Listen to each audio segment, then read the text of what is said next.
1 अप्रैल 2020 LOC की 10,000 feet ऊंची पहाड़ियों पर पेड़ से लेके पत्थर तक सब बर्फ से ढक चुका था। सारी फौज नीचे बेस पे जा चुकी थी।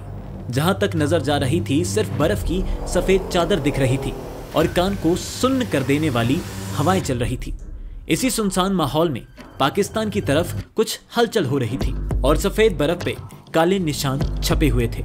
कुछ देर बाद ये काले निशान भारत की तरफ भी छपने वाले थे। दरअसल मुंह पे कपड़ा और हाथ में बंदूक पकड़े हुए 5 आतंकी भारत की तरफ कुछ बहुत डरावना करने के लिए लगातार आगे बढ़ रहे थे। एलओसी की ताराबंदी बर्फ के नीचे दब चुकी थी, इसलिए ये एक ही झटके में बॉर्डर क्रॉस कर लेते हैं और कश्मीर के इस बर्फीले जंगल में ही विलुप्त हो जाते हैं। दूसरी तरफ सेना नीचे उतर चुकी थी, इसलिए अब ड्रोन की मदद से निगरानी रखी जा रही थी। कमांड सेंटर में ड्रोन को संभाल रहे 8 जाट रेजिमेंट के फौजी को एलओसी के पास इनके पैरों के निशान दिखाई देते हैं। दूर से एक फौजी को ये जानवर के पैर लग रहे थे और वो जैसे ही जूम करता है उसका शक सही साबित होता है। उसे समझ आ जाता है कि ये इंसान के भेष में पाकिस्तानी जानवरों के पैरों के निशान हैं।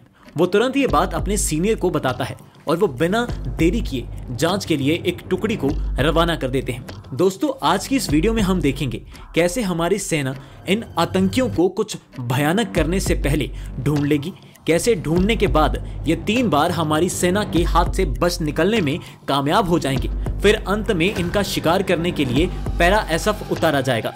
लेकिन तब भी ये ऑपरेशन सीधे तरीके से खत्म नहीं होगा, बल्कि एक ऐसी घटना घटेगी जिसका किसी को अंदाजा नहीं था। हमारी भारतीय फौज का ये काफी दबंग ऑपरेशन रहने वाला है, इसलिए वीडियो में एंड तक बने रहिएगा। बाकी ऐसी ही सिनेमैटिक वीडियोस के लिए चैनल को सब्सक्राइब जरूर कीजिएगा।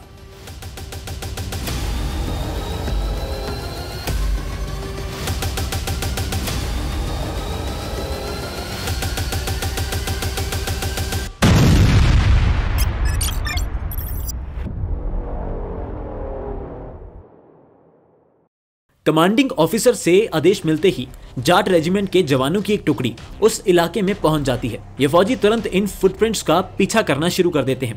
कुछ देर पीछा करने के बाद ये निशान इन्हें एक दूसरी पहाड़ी पे ले जाते हैं। वहां पहुंचते ही इन्हें 5 आतंकी दिखाई देते हैं और इससे पहले ये हरकत में आते वो गोली चलानी शुरू कर देते हैं। थोड़ी देर दोनों तरफ से गोलियां चलती हैं, लेकिन इन आतंकियों को आसान मौत हरगिज हजम नहीं होती। ये सारे आतंकी यहाँ से भागने में कामयाब हो जाते हैं। इधर फौज भी सर्च ऑपरेशन तेजी से जारी रखती है। अगले दिन यानी 2 अप्रैल को 41 और 57 राष्ट्रीय राइफल के जवानों को भी इस सर्च ऑपरेशन में शामिल कर लिया जाता है। एक बार फिर ये आतंकी नजर में आते हैं, लेकिन ये गोलीबारी का सहारा लेकर फिर जंगल में भागकर छिप जाते हैं। ये सिलसिला 3 तारीख को भी ऐसे ही जारी रहता है। आतंकी बार बार दिखते और फिर हवा की तरह कहीं गायब हो जाते। फौज समझ चुकी थी कि ये ट्रेंड आतंकी हैं, इसलिए ये ऐसे ही जंगलों में छिपने में कामयाब होते रहेंगे। 4 तारीख को तरीका बदला जाता है और अन्य आर्म्ड व्हीकल यानी यूएवी की मदद ली जाती है। यूएवी उन उपकरणों को कहा जाता है जो रिमोट से कंट्रोल किए जाते हैं। आतंकी आखिरी बार लाइन ऑफ कंट्रोल के उत्तर और दक्षिण में पड़ने वाली शमशाबरी चोटी के आसपास दिखाई दिए थे। यहाँ यूएमवी का पूरा एक दस्ता भेजा जाता है और चप्पे चप्पे को खंगाला जाता है। ये यूएवी इस हद तक माहिर थे कि पेड़ों या पत्थरों के पीछे छुपने के बाद भी आतंकियों को ट्रेस कर ही लेते हैं। अब आतंकियों की सटीक लोकेशन पता चल जाती है और आसपास के सभी गांव जैसे कि आवा, जुरहुम्बा, सफलवी में घेराबंदी कर दी जाती है। अब हमारी फौज और चूहे बिल्ली का खेल नहीं खेलना चाहती थी, इसलिए 4 पैरा एसएफ को मैदान में उतारा जाता है। भारत में घुसकर आतंकियों ने अपनी मौत को पुकारा था और 4 पैरा जिसका मोटो ही शत्रुजीत है, वो उन्हें उनकी मौत बेशक देने वाली थी। 1961 में बनी ये यूनिट आतंकियों का शिकार करने में इतनी माहिर है कि 2016 की सर्जिकल स्ट्राइक भी इसी से करवाई गई थी। आतंकियों की बात करें तो ये पाकिस्तान के लश्कर-ए-तैयबा आतंकी संगठन से थे। ये लश्कर-ए-तैयबा वही है जिसको हाफिज सईद ने 1980 में बनाया था। वो लश्कर-ए-तैयबा ही था जिसने 2001 में पार्लियामेंट अटैक करवाया था। 2006 में 180 से ज्यादा मासूमों को मारने वाली मुंबई ट्रेन धमाके करवाए थे। वो भी यही आतंकी संगठन था जिसने भारत को कभी ना भूलने वाला 26/11 जैसा गहरा जख्म दिया था। आतंकी चाहे कितने भी बड़े आतंकी संगठन से ट्रेनिंग लेके आए हों, इनका सामना पैरा एसएफ से होने वाला था। अभी हम देखेंगे कैसे इनकी सारी ट्रेनिंग हमारे कमांडोज के हौसले के आगे धरी की धरी रह जाएगी। 4 अप्रैल 2020 चांद की रोशनी से कुपवाड़ा के बर्फीले पहाड़ पूरी तरह चमक रहे थे और एक सुन्न कर देने वाला सन्नाटा छाया हुआ था। अचानक एक हेलीकॉप्टर इन पहाड़ों पे गड़गड़ाते हुए मंडराने लगता है। कुछ देर बाद इस हेलीकॉप्टर से एक रस्सी नीचे गिरती है और फिर एक के बाद एक 6 कमांडोज इस बर्फ में उतर जाते हैं। इंसान के भेष में लोमड़ी जैसे इन आतंकियों का शिकार करने के लिए शेर ने जंगल में कदम रख दिया था। इन कमांडोज को सूबेदार संजीव कुमार लीड कर रहे थे और टीम के बाकी सदस्य थे हवलदार देवेंद्र सिंह, पैरा ट्रूपर बालकृष्ण, सोनम शेरिंग, छत्रपाल सिंह और अमित कुमार। पारा लगभग 15 डिग्री तक गिर चुका था और बर्फ हमारे कमांडोज की कमर तक। मगर हमारे इन कमांडोज को तो इस बात से फर्क पड़ रहा था, अगर आज ये आतंकी नहीं मारे गए तो ये कल को पता नहीं कितने मासूमों के घर उजाड़ देंगे। बस इसी देश सेवा के भाव से हमारे ये कमांडोज लगातार 5 घंटे तक बिना रुके लोकेशन के आसपास आतंकियों को ढूंढते रहते हैं। अब सुबह के करीब 4 बज चुके थे और एक जगह पे पैरों के ताजे निशान दिखाई देते हैं।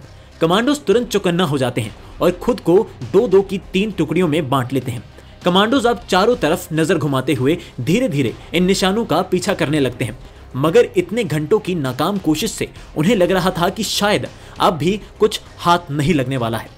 बस उन्होंने ऐसा सोचा ही था कि तभी एक जोर से आवाज आती है और सबसे आगे चल रहे देवेंद्र और बालकृष्ण अचानक से गायब हो जाते हैं। पीछे चल रहे चारों कमांडोज को कुछ समझ नहीं आता कि पलक झपकते ही उनके साथी कहां चले गए। वो फटाफट आगे बढ़ते हैं और उन्हें दिखाई देता है कि वो एक बर्फ से ढकी गुफा में गिर गए हैं। उधर वो दोनों कमांडोज अभी गिरने से संभले भी नहीं थे और वो खुद को आतंकियों से बस 10 फीट की दूरी पे पाते हैं। गिरे हमारे कमांडोज थे, लेकिन दिल आतंकियों का घबरा रहा था। हमारे कमांडोज जब तक अपनी बंदूक उठाते और गोली चलाते, इतने में तो आतंकी मैगजीन खाली कर देते। इसी कारण 5 आतंकियों में से कोई भी अपना ट्रिगर दबाता उससे पहले ही हमारे दोनों कमांडोज उन पे छलांग लगा देते हैं। 2 आतंकियों को तो हमारे कमांडोज नीचे गिरा देते हैं। इतने में बाकी के आतंकी बेशुमार गोलियां चलाने लगते हैं। तभी ऊपर से बचे हुए 4 कमांडोज भी गुफा में कूद जाते हैं। वो भी आते के साथ आतंकियों पे लोहा बरसाने लगते हैं। अब तक हमारे इन दोनों कमांडोज को काफी गोलियां लग चुकी थी, लेकिन इस तरह उन्होंने उन दोनों आतंकियों को भी निहत्ते ही मौत के घाट उतार दिया था। हमारे हर फौजी को सिखाया जाता है कि अपने किसी भी साथी को पीछे नहीं छोड़ना।